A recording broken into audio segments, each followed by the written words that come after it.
Hello and welcome to Maths with Jacob. This lesson will focus on corners of 3D objects. In the last two videos we looked at faces and edges of 3D objects. In this video we will look at the corners of 3D objects. We will continue to look at 3D objects with flat faces. One corner of the above cube is very easy to see. It is located where the three white edges meet. The above cube has 8 corners. So see that edge there, this edge here, and that edge there. They meet at that point there, so that is one corner.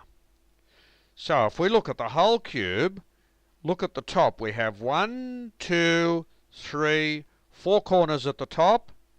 We have 4 corners on the base. So altogether there are 8 corners for the cube.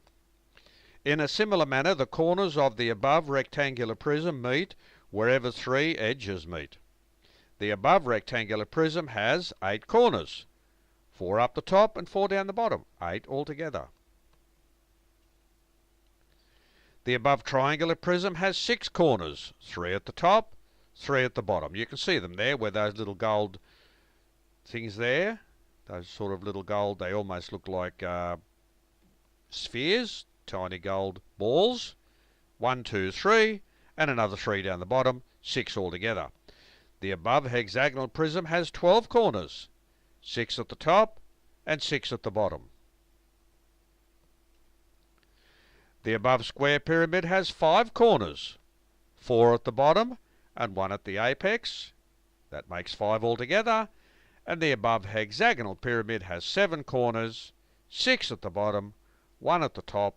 That makes 7 altogether. So following on from the previous two videos, this video has looked at 3D objects, and we have specifically looked at corners. The next video is a very special one. It shows us how to use the faces, edges and corners of 3D objects to make a very special calculation.